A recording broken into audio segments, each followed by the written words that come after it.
Welcome back to my channel, y'all. Today we're comparing the two Kawasaki 900 classics. Now his is a classic, just plain classic.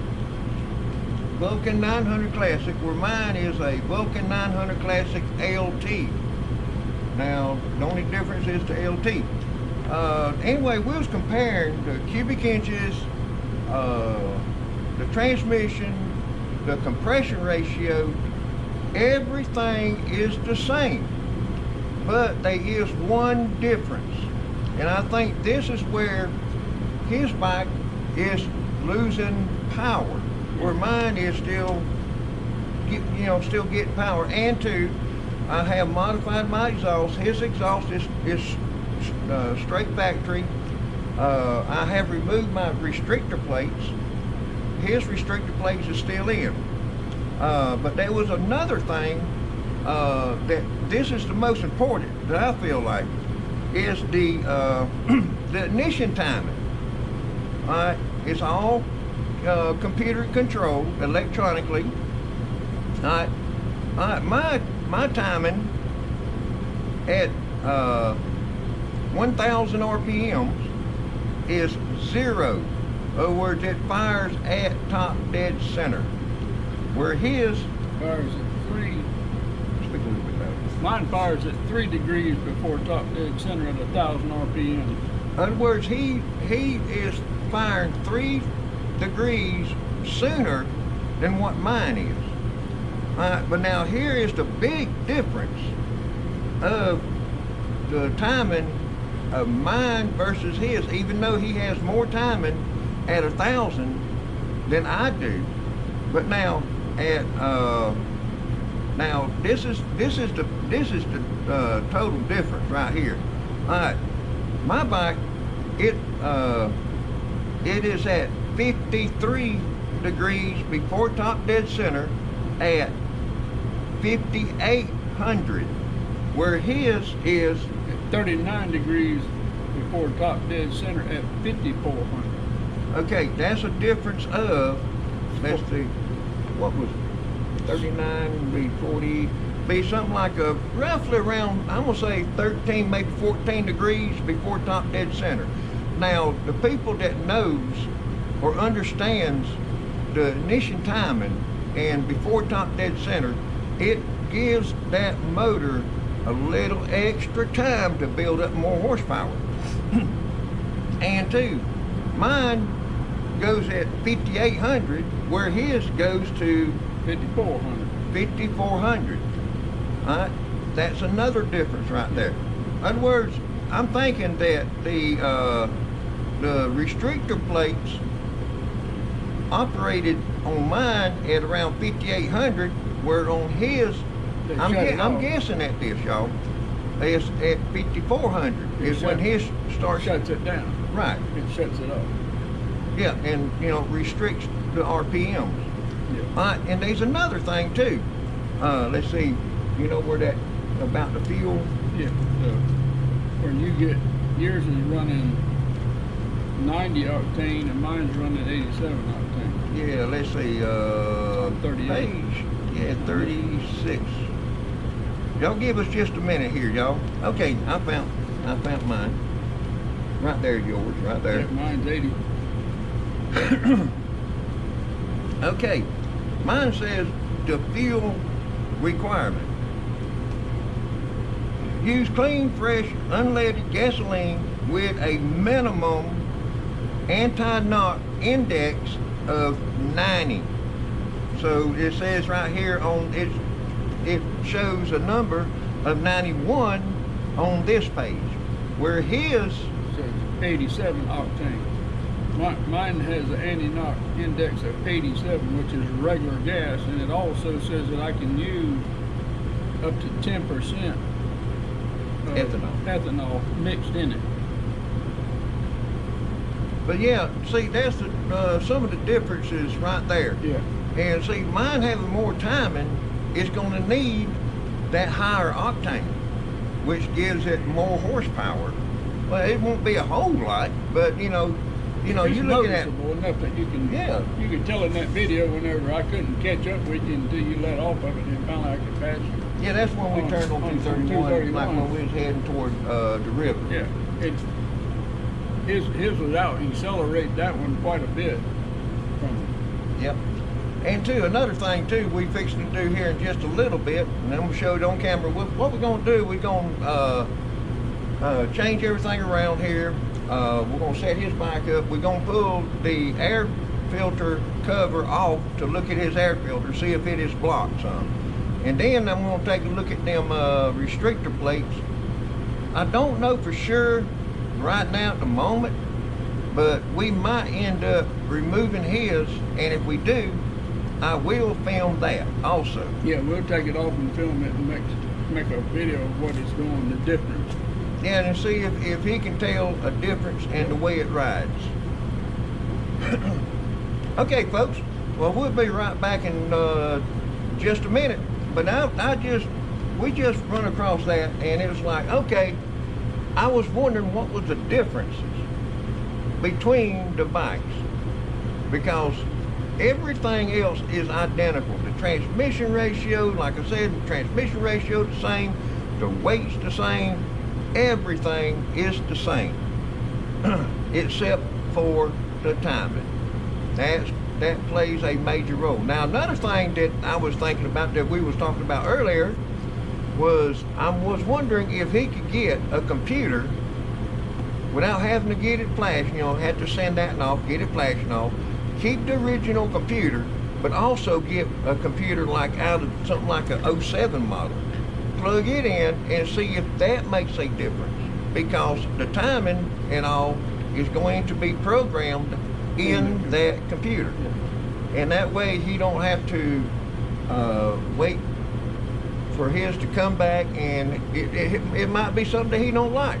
Then all you gotta do is unplug the computer, plug the old factory computer that came with the bike, and you're done. Yeah. But anyway, folks, we'll be right back. Okay, all right, I'm fixing to go ahead and remove the cover, take a look at the air filter. Yeah.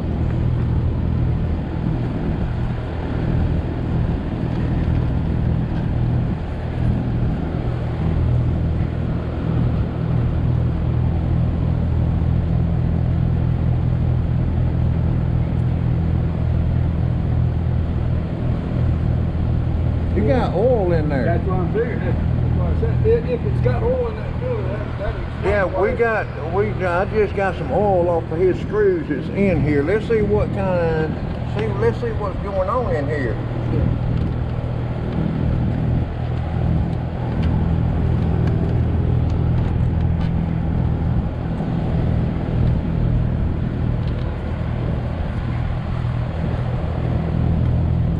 Because I just don't feel like that's right, having oil on them screws right there. They're just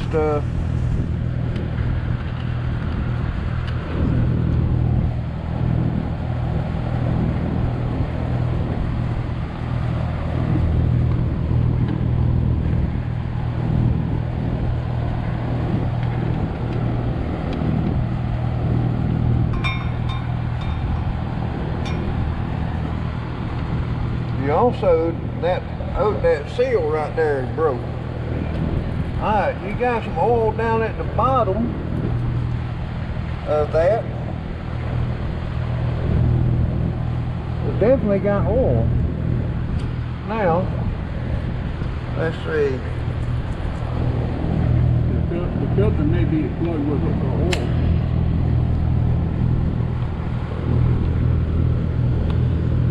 It's been a while since I've removed the filter, y'all. I'm trying to remember how to do everything. There's oil in the filter, that explains it. Alright, there's oil at the bottom here, and I see a little bit of oil right there. I see specks right there of oil. Yeah, she needs replacing.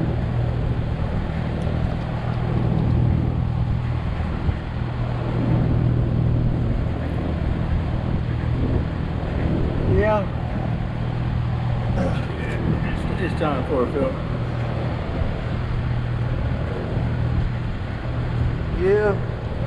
Yeah, y'all can see right there, oil is all up in here and around that.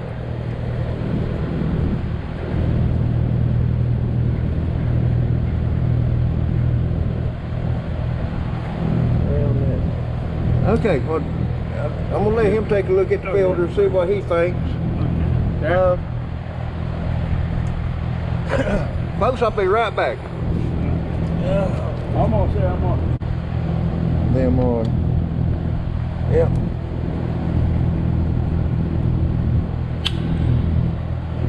Now see, I blamed myself for overfilling it the last time, Yeah.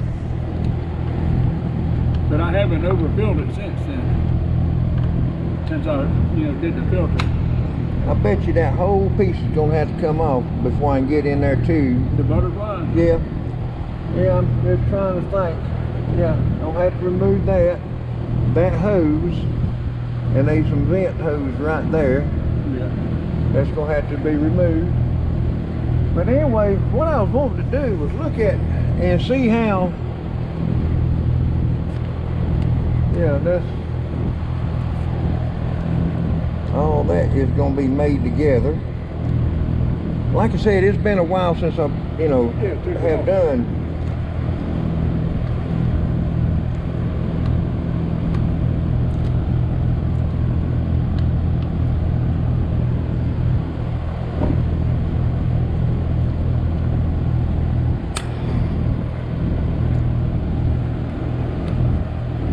Now see, this here slowly creeps up on you like this filter when it gets dirty like this. Yeah. It didn't. See, when you first change the filter, you notice the bike's got a lot more power to it. Okay? Yeah.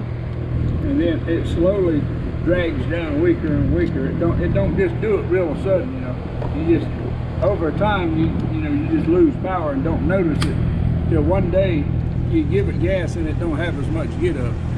Yeah. If it can't get no air, it can't go. Yep, I'm gonna have to remove them two bolts right there. They're bigger than 10, I think they are. Yeah, they'll Like be 12. a 10 millimeter. Are they 10? I'm just looking at all this other stuff that might be hooked to it.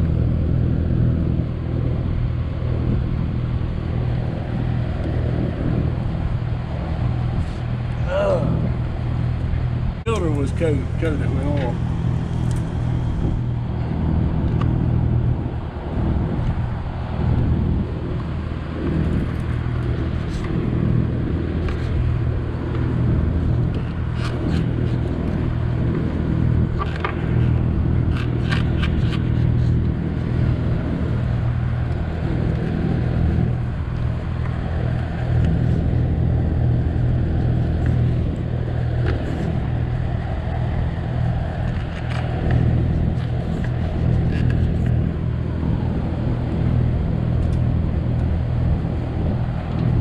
Get it off there, we just rub a little film of oil on it, it'll slide off and on easier the next time we change it.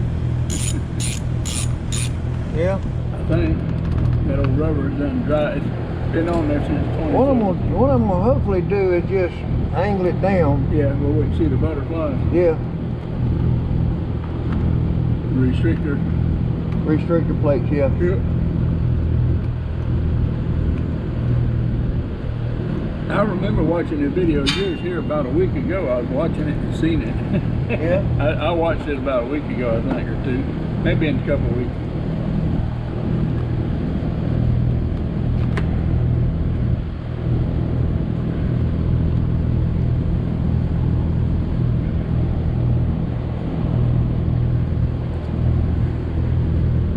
Got something plugged in the back there. Yep.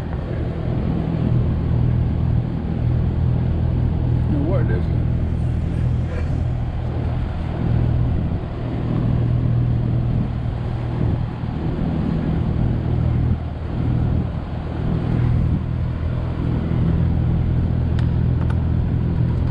Okay, I got that unplugged.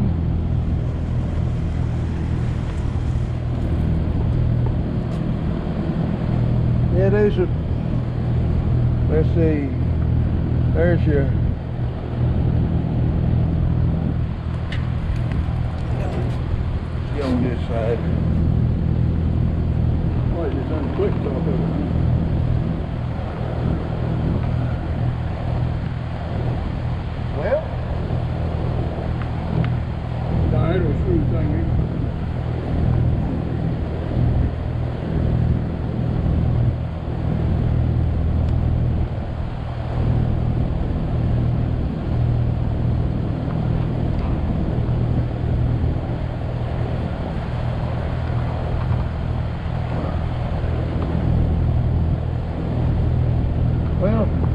don't want to come loose, y'all. You can But, just get the camera at that other angle and shit. I still got the camera going. Yeah.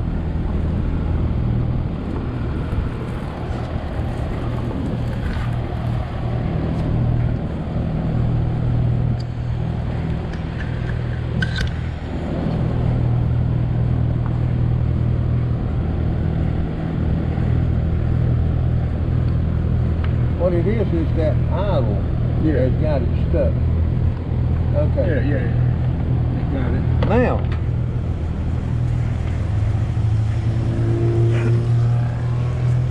Now you can see this wrong place.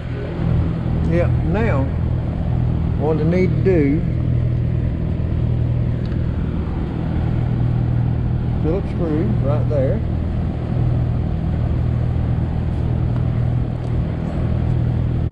Okay, I found my Phillips screwdriver. Randy had a hold to it working on the Bronco.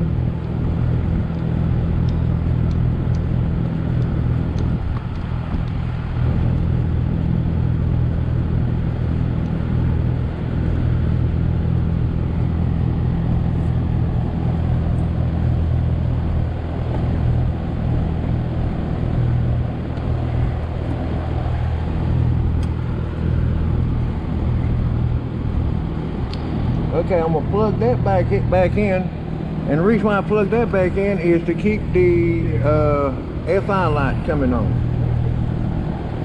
Okay, is the key in it?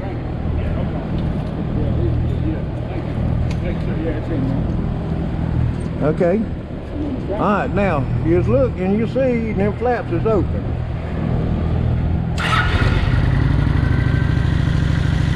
And if you'll notice, it has nothing to do with the cranking up, the idling, or anything. Them flaps. But when it warms up the most, them flaps will start closing.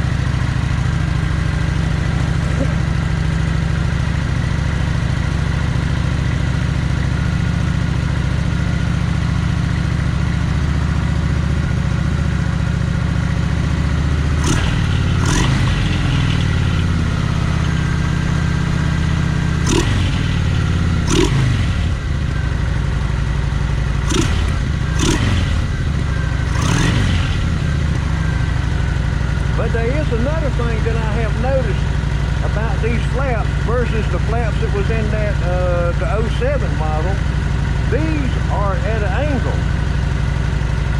They're not straight in and up and they're not completely straight. All right, now it's starting to idle. You see it starts to close a little bit.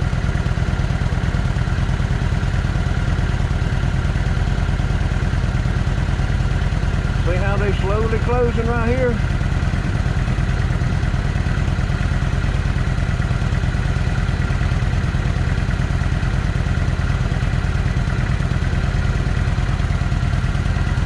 Let me get, okay.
them flaps is just definitely not closing all the way. And there was not completely straight open either.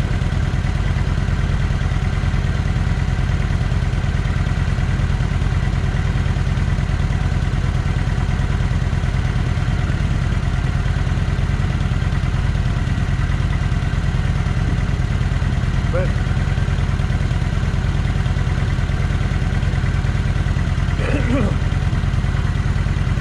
okay, I'm gonna go ahead and switch it off.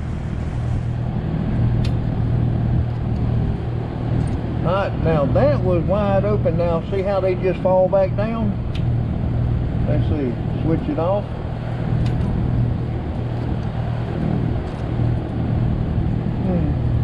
Okay. Alright, I got it switched back off. Now, you know, to do this, all you had to do is just remove them screws right there. The best way to do it is let the motorcycle warm up to where they're closing, and then reach in there with your magnetic Phillips screwdriver and pull them screws out. And on these, I noticed they got a 0 at the bottom.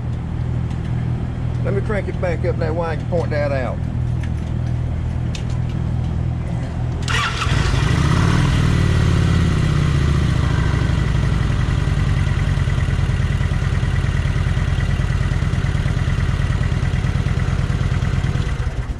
Okay, now the flaps is about closed. But if you notice, you look real close, you got a 0 or a O at the bottom of that one, and an O at the bottom of that one. And then all you got to do is, just like I said, just reach in there with your screwdriver. I might have to get a different, smaller tip to reach onto them. But anyway, all you gotta do is remove that screw, remove that plate, remove that screw, remove that plate, and your restrictor plates is out of the way. But yeah, these restrictor plates, they all doing about the same as the 07 when I was noticing all that in one of my videos from a long time ago. But anyway, I just wanted to see how these restrictor plates is going to work, and what we decided to do was wait. He wants to get an air filter first, try that, and then we might remove the restrictor plates after that. Okay, well, I want to just keep this kind of like a short video. But anyway, I reckon that'll do it for this video. Thank y'all for watching, and when we do an air filter and when we do the restrictor plates, removing the restrictor plates, if we remove the restrictor plates, I will record that. Y'all will see that. Yeah, that sounds like a good thing. We'll try it with a new air filter and okay, see how she performs, and then we'll turn around and take them out and see how she even performs better. Okay. Okay. All right, well, I reckon that'll do it for this video. Thank y'all for watching. Yeah, well, the thing